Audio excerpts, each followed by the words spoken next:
Buenos días y bienvenidos nuevamente a Sin Guión. Hoy vamos a hablar, por supuesto, de la apertura de investigación contra la presidenta de la República por el caso de su operación quirúrgica no notificada al Congreso. También tenemos novedades del Pleno del Congreso de ayer y del Poder Judicial con nueva presidenta de la Corte Suprema. Pero antes de todo esto tenemos que hablar de nuestros auspiciadores. Descubre el poder del factoring en Prestamipe, tu aliado financiero para transformar tus facturas por cobrar en efectivo inmediato. Olvídate de esperar por tus pagos y obtén el capital que necesitas en cuestión de horas. Solicítalo en prestamipe.com y haz crecer tu empresa. Cambia tus dólares y soles de forma segura y rápida con Cambio Seguro. Ingresas desde su web o aplicativo y obtén un súper descuento usando el cupón Ahorra Ya. Yo Cambio Seguro. ¿Y tú?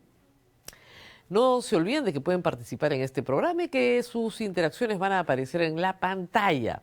Ayer nos fue muy bien con las preguntas del público, así que vamos a volver a repetir esa experiencia en los próximos días. Estén muy atentos. Mientras tanto, pueden seguir participando. Y vamos a las noticias. La primera, portada hoy día en la República y en todas partes. Fiscalía abre investigación a DINAP por abandono de cargo. Y este es el comunicado de la Fiscalía de la Nación.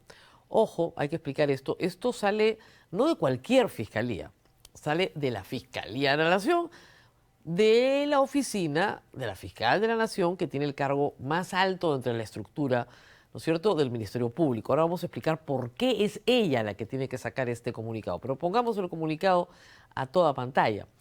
La Fiscalía de la Nación, a través del área de enriquecimiento ilícito y denuncias constitucionales, ha iniciado investigación preliminar contra Dina Ercilia Boluarte Segarra en su condición de presidenta de la República por los presuntos delitos de omisión de actos funcionales y o, alternativamente, por el presunto delito de abandono del cargo. Los hechos están referidos a la omisión de comunicar el impedimento temporal para el ejercicio del cargo de presidente de la República al Consejo de Ministros y al Congreso de la República del 29 de junio al 9 de julio del año 2023 como consecuencia de un procedimiento quirúrgico al que fue sometida. Vamos a hablar extensamente en este programa con el doctor César Nakazaki sobre esto, pero hay que volver a explicar un poquito lo que expliqué ayer y tal vez algunos estén confundidos. Acá hay tres instituciones diferentes, ¿ok? Una cosa es la institución de la vacancia presidencial, otra cosa es la institución por la cual se sanciona la infracción constitucional y otra cosa es la comisión de un delito que está en el Código Penal. Son procedimientos muy cruzados porque todos pasan por el Congreso, pero no son lo mismo. Lo que está haciendo la Fiscal de la Nación en este caso específico es abordar el procedimiento penal, determinar si la Presidenta de la República ha cometido un delito. Si la Presidenta de la República en esta investigación preliminar ha cometido un delito, la señora Fiscal de la Nación acusa a la Presidenta de la República ante el Congreso. Y la subcomisión de acusaciones constitucionales tendría que darle trámite a esa acusación penal. ¿Cuándo? Cuando deje de ser presidenta. Pueden llegar hasta ahí, pero hasta ahí llegaron con Pedro Castillo, hasta la acusación constitucional. Cuando deja de ser presidenta, con otro Congreso probablemente, el tipo penal se discute hasta que el Congreso aprueba en un antejuicio la acusación penal que se ventila ¿dónde? En la Corte Suprema. Ese es el típico caso de antejuicio por la comisión de un delito.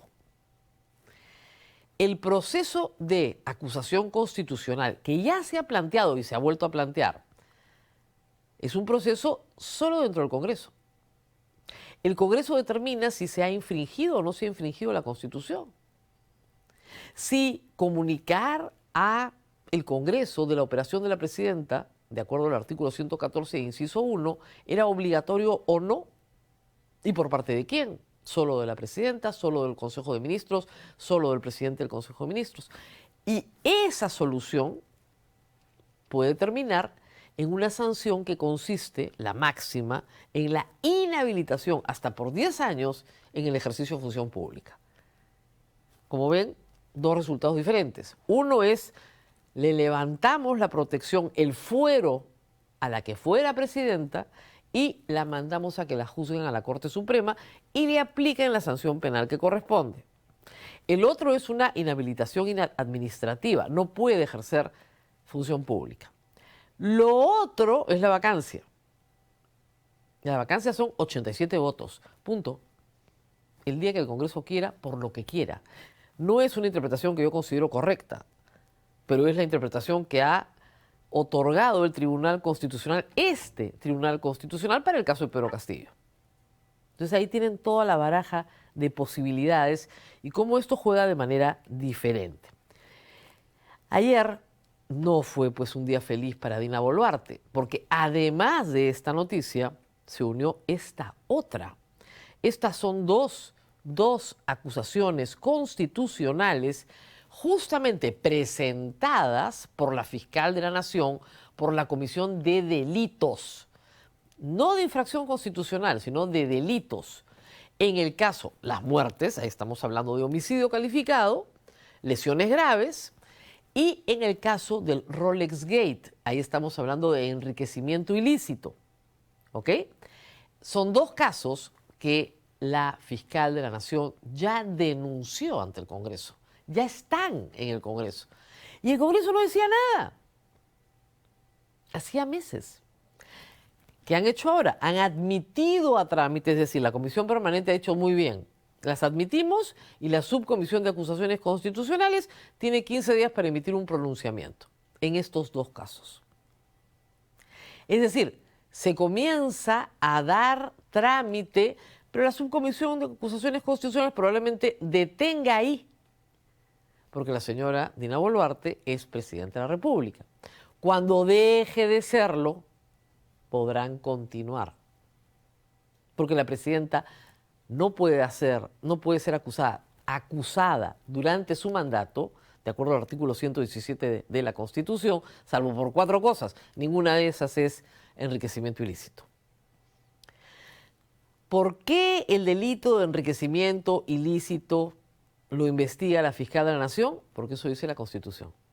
Para los altos funcionarios, el delito de enriquecimiento ilícito lo investiga directamente la fiscal de la Nación.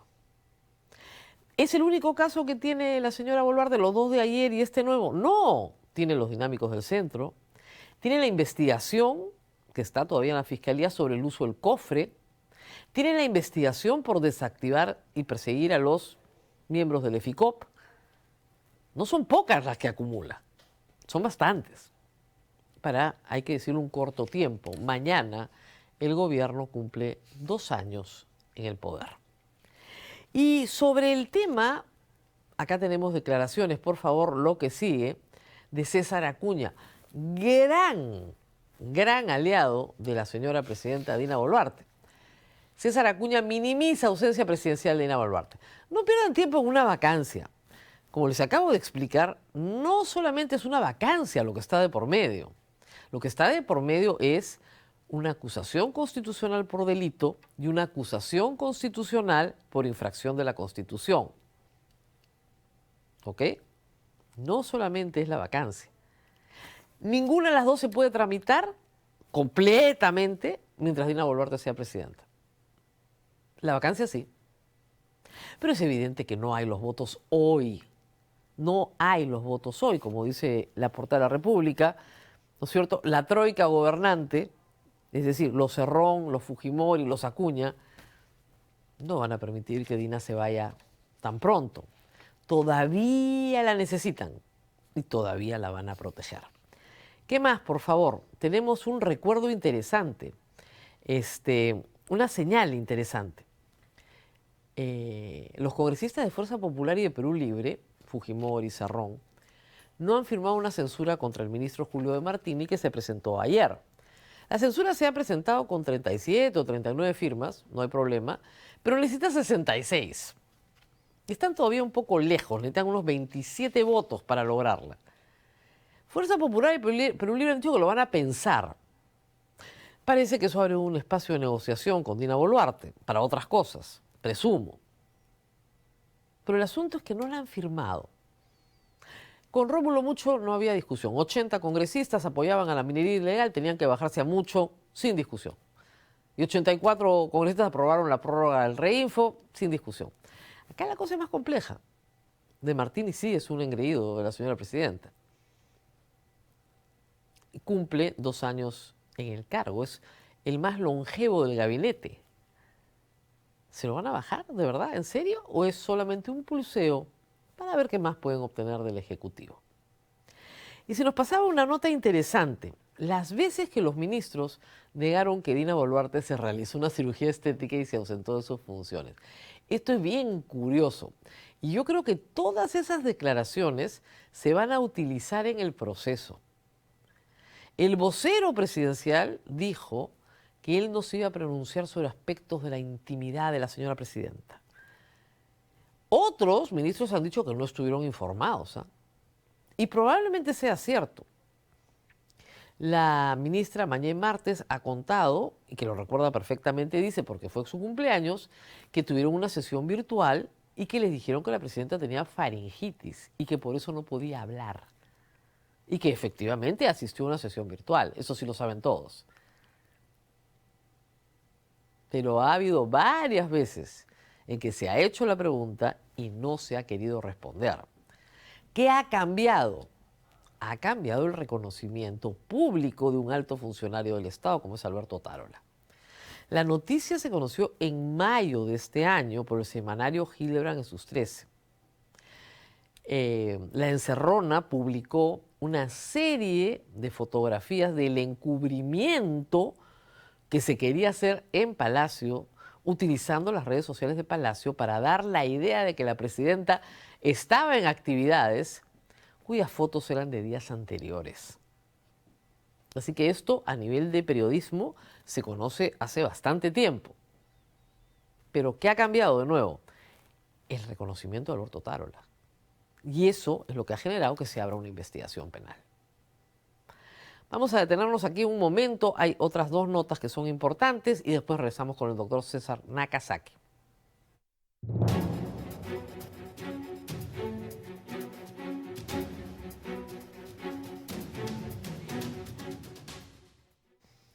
Ayer se esperaba que el Congreso nuevamente atacara a las ONGs en el Perú. Un proyecto autoritario que impide el activismo político desde cualquier organización, desde cualquier asociación, era lo que quería pasar el Congreso. Un proyecto que ha sido rechazado ya por 16 embajadas. Un proyecto que lo único que hace es vulnerar el derecho constitucional a la libertad de asociación. Un proyecto que iba a terminar, si era ley, siendo impugnado, si no ante el Tribunal Constitucional con una acción de inconstitucionalidad, sí en sendos amparos que se iban a tener que presentar ONG por no ONG. Por supuesto, la contrapropaganda promovida por los grupos de interés que ustedes ya conocen es que las ONGs no rinden cuenta de los millones que reciben de gobiernos extranjeros que quieren infiltrar nuestras conciencias con ideas raras. ¿Ok? Eso es absolutamente falso. Y todos lo sabemos, además. APSI obliga a cualquier asociación sin fines de lucro que reciba fondos de cooperación internacional, es decir, de otros estados, a rellenar una cantidad de papeleo, pero impresionante. La Unidad de Inteligencia Financiera nunca ha encontrado un caso de lavado de activos en estas donaciones. Nunca. Pero hay una propaganda que lo que quiere es que las ideas no se debatan. Es decir, si una asociación sin fines de lucro tiene un fin, a usted puede no gustarle el fin, pero tiene un fin y quiere que la sociedad conozca ese fin, eso es activismo político, eso va a ser multado y la ONG va a ser disuelta. Ese es el proyecto de ley. Bueno, no se votó. Tal vez esta fotografía publicada por la embajadora de Estados Unidos cambió el ánimo del Congreso. Dice la señora Stephanie Sipka Ramata, embajadora de los Estados Unidos en el Perú: todos los ciudadanos merecen la oportunidad de aprender, de vivir en seguridad y de prosperar. Privilegio de reunirme con quienes dedican su vida a darle voz a los más vulnerables y garantizar estas oportunidades en el Perú. ¿Quiénes están en la foto?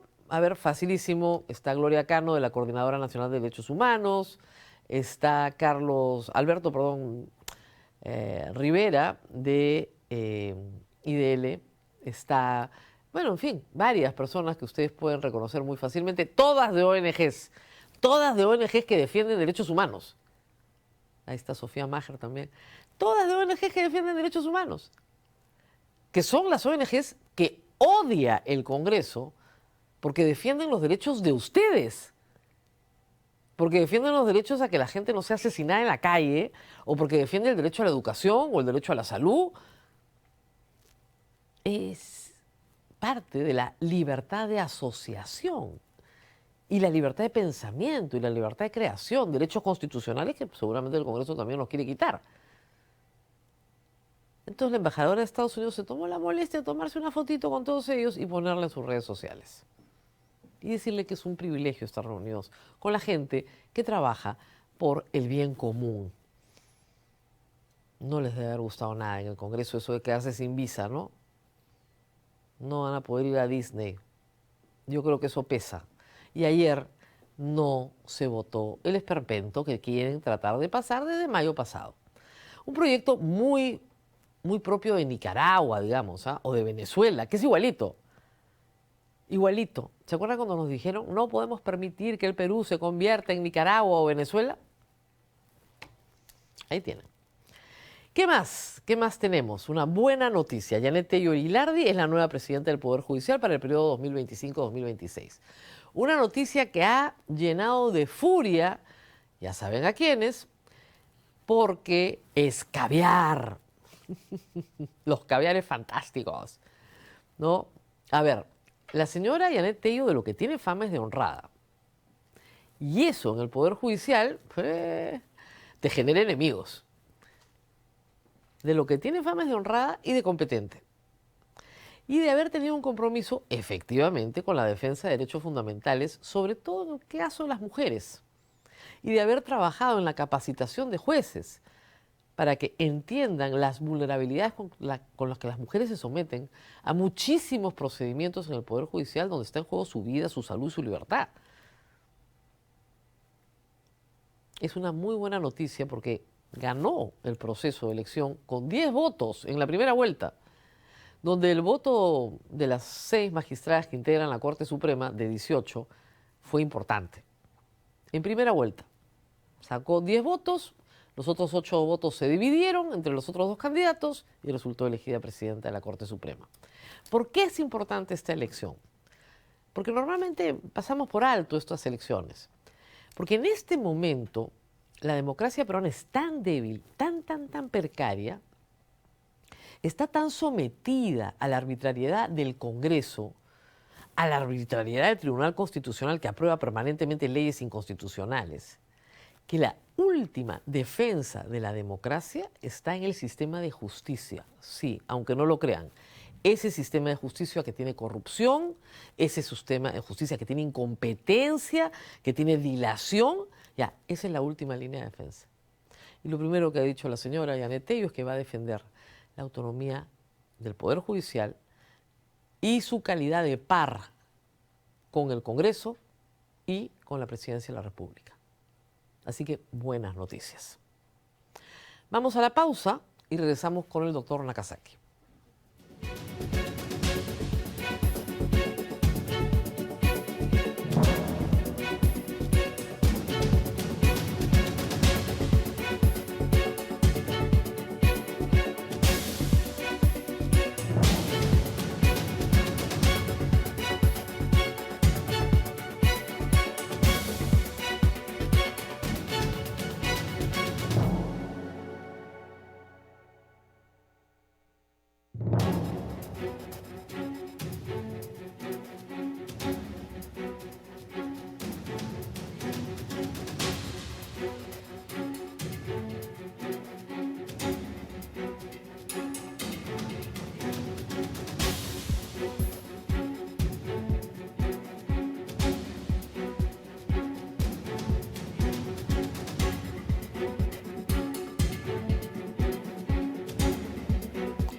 Y bueno, tengo el gusto de estar con el doctor César Nakazaki, que siempre nos ayuda en estos momentos difíciles para entender el derecho penal y para entender la situación de la Presidenta de la República. Un asunto en el cual ustedes y algunos políticos dijeron, no, es un asunto menor, esto es una banalidad, no tiene importancia. Bueno, las cosas se complican. Gracias, doctor, por estar con nosotros. A ti por la invitación, como siempre, Rosa María.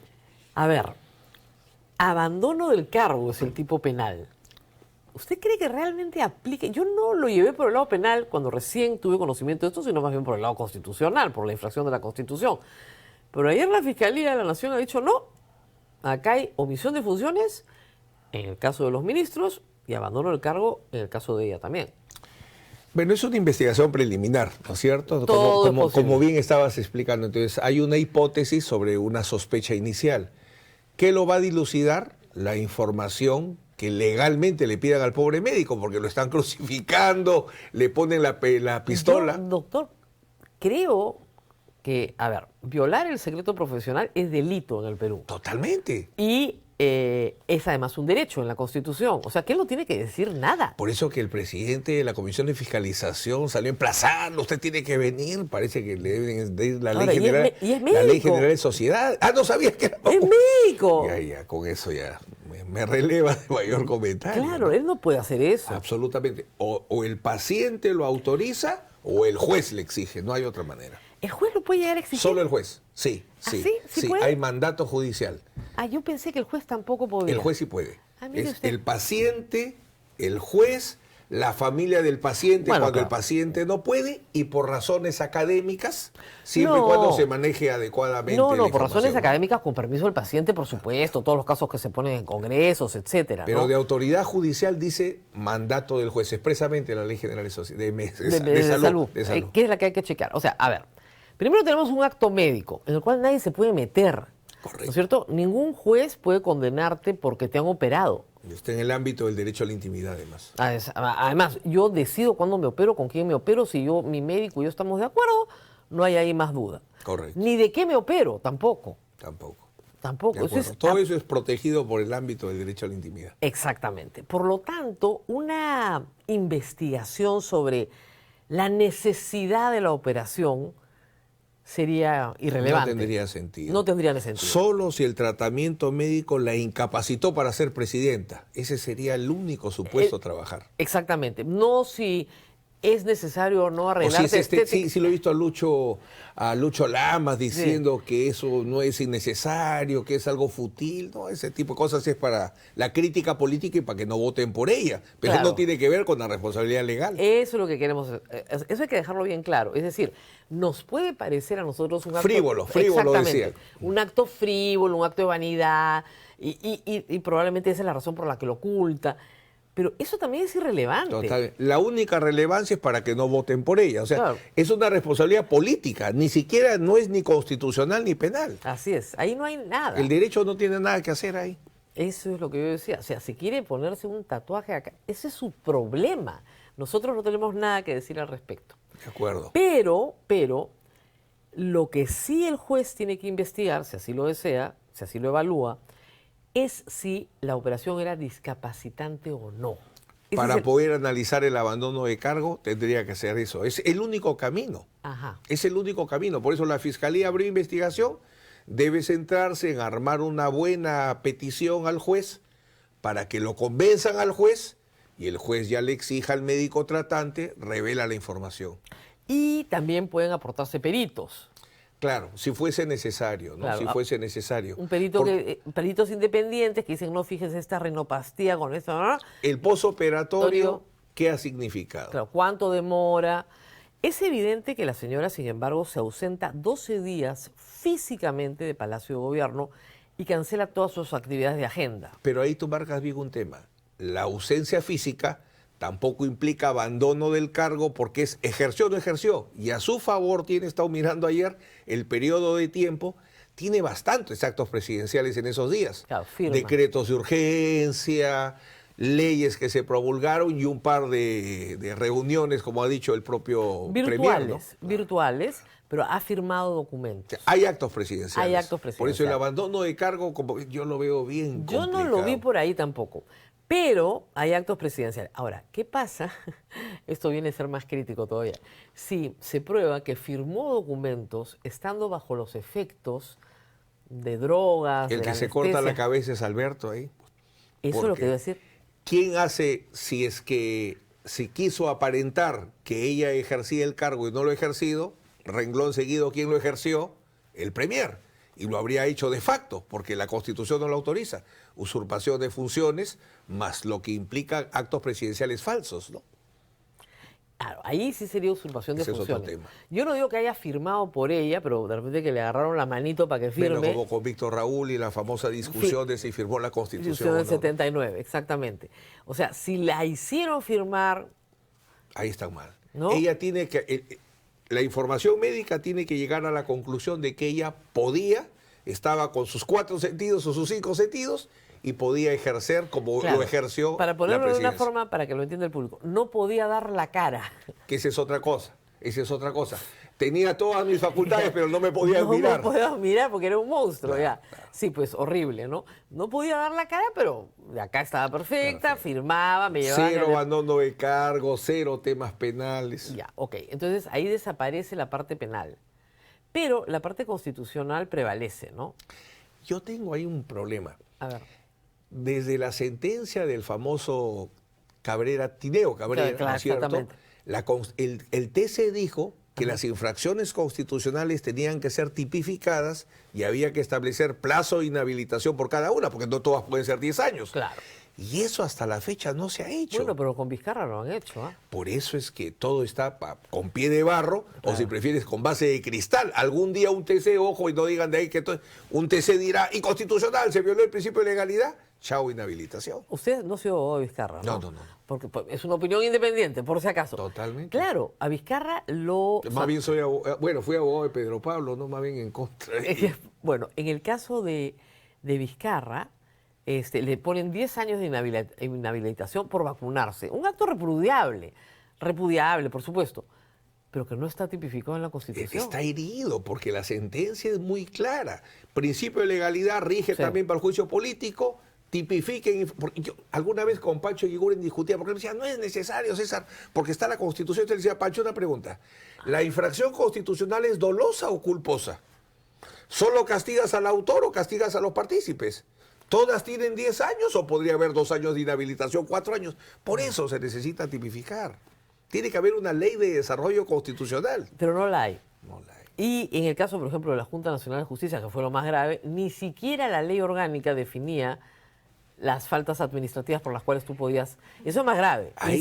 Todo lo que es juicio político e infracciones constitucionales está pero agarrado ahí. Algún día a alguien que se le ocurra se trae abajo todo eso. Bueno...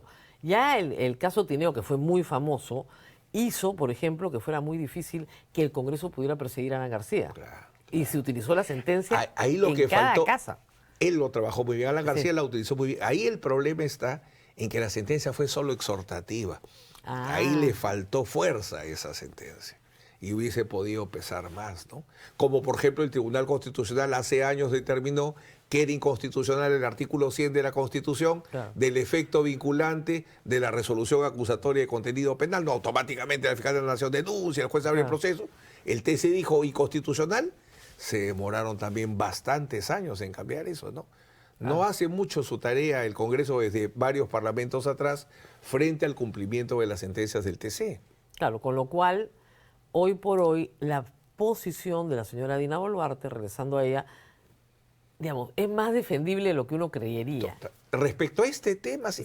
Yo creo no que, de los otros, pero de este en particular. Yo creo que tienen que concentrarse en que ya tiene suficientes, porque está bien que hayamos decidido investigarla preliminarmente, pero no podremos convertirle en un alcalde y se vuelve un caserito del Ministerio Público, o sea, todos los días yendo a la Fiscalía. Según acá César Romero ya tiene 8 investigaciones. 10 creo en total, me parece. Es impresionante. Demasiadas, creo ya. Claro, porque para ver si... Y de peso, tú has estado señalando que el Congreso recién se le ha ocurrido admitir a trámite un par de denuncias. Tiene 50 muertos. Esa es la que pesa más. Esa es la más fuerte. La más grave. La segunda es la del Rolex, donde ella confiesa, doctor, ella sale en una conferencia de prensa y dice, he recibido de mi Guayqui Oscorima.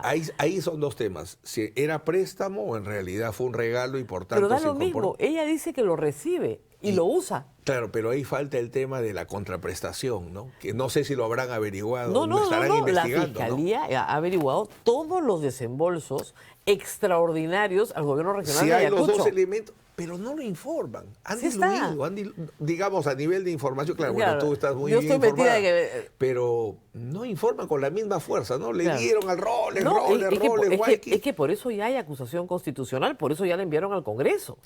Claro, denuncia constitucional. Han iniciado el antejuicio. Ahora vamos a ver hasta dónde avanza. No, ahí se congela, porque ahí se congelaron los de Pedro Castillo también. Es que no los desarrollan, porque ni siquiera hay un pronunciamiento, porque hay una posición frente al 117, ¿no? El 117, yo por ejemplo creo que el 117 no defiende de delitos comunes.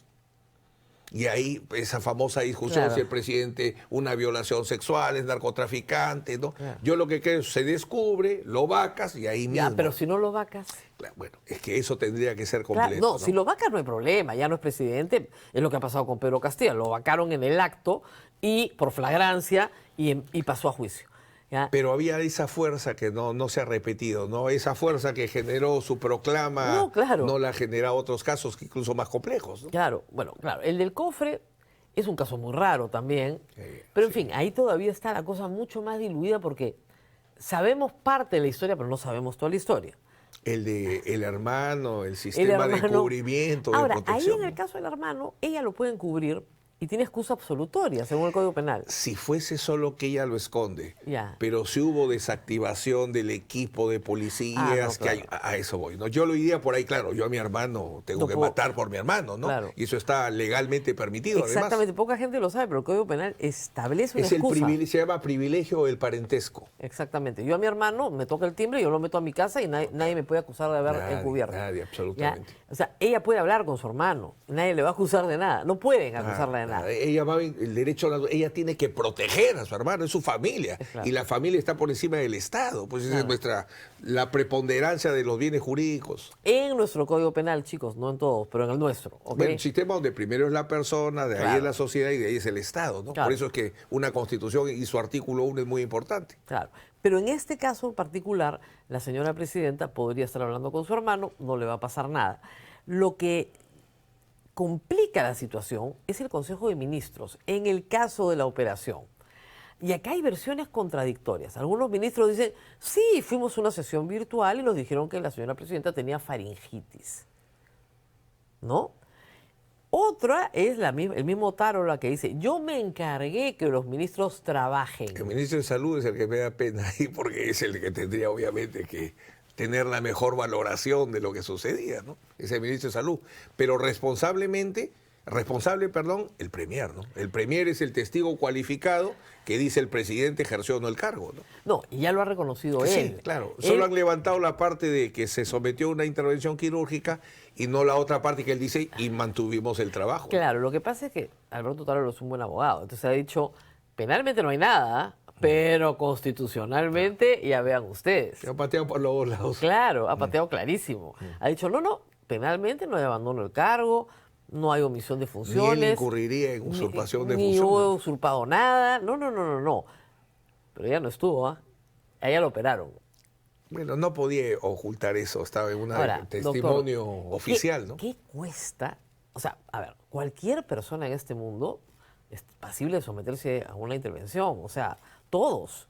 Lo único que tienes que avisar es a tu jefe, oye, me operan mañana, ¿no? Eso es lo que hacemos todos, oye, me operan mañana, no voy a poder venir a trabajar. ¿Por qué Dina Boluarte se negaría a un procedimiento tan sencillo como ese? Habría que ver si lo tenía que coordinar con el premier, porque es interesante, ¿quién le tendría que comunicar al Parlamento la causa de una suspensión? ¿No? Porque la Constitución establece la suspensión, pero no establece el procedimiento. Establece, ¿no? que el Congreso decide. Nada más. Entonces, para que el Congreso decida, yo le tengo que notificar. Pero ahí estaría a ver, ¿es el mismo presidente o es el premier, no? No, es que de acuerdo a la Constitución, ningún acto del presidente es solo. Tiene que ser, todos sus actos son acompañados de un ministro. Pero los que admiten refrendo ministerial. Exactamente, o sea, por lo menos un ministro. Está pensado en otro tipo de acto, ¿no? Claro. En otro tipo de acto.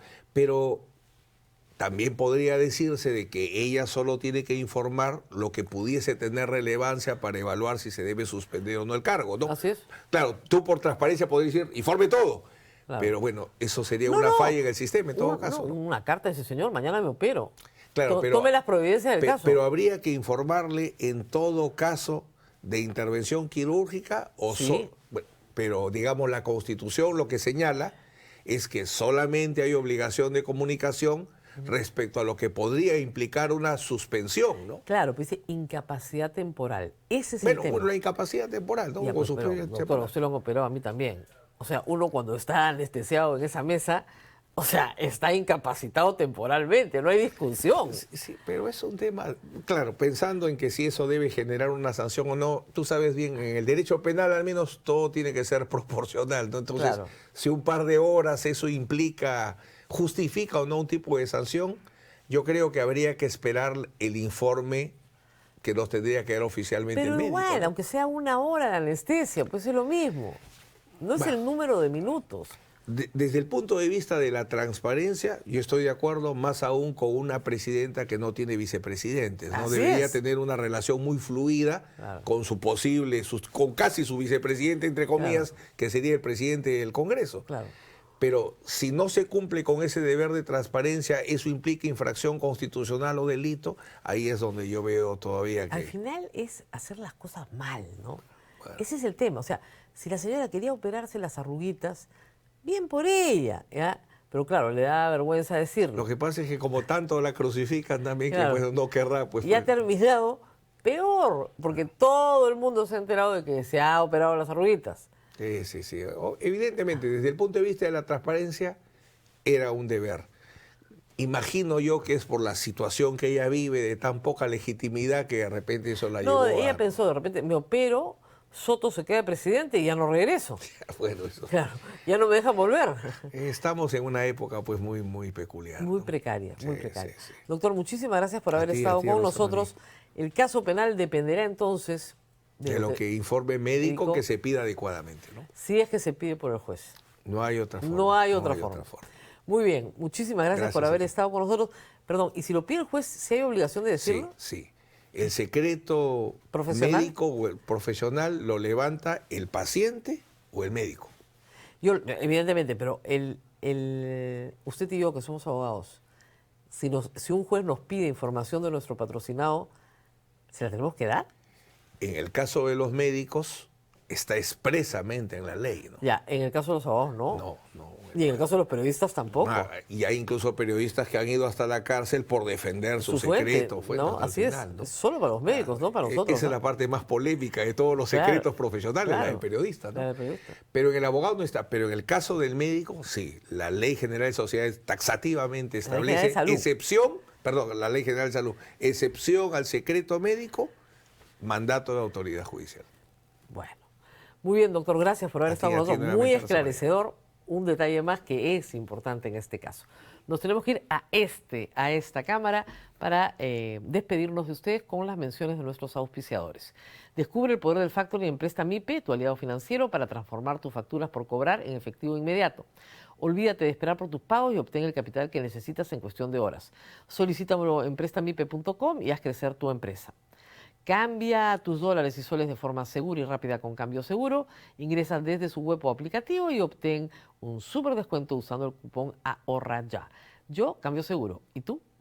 No se olviden de compartir este programa. El lunes es feriado. No nos vamos a ver, pero nos vamos a ver el martes de todas maneras. Disfruten el bicentenario de la batalla de Ayacucho. Batalla que terminó con la dominación española en América. Nos vemos el día martes.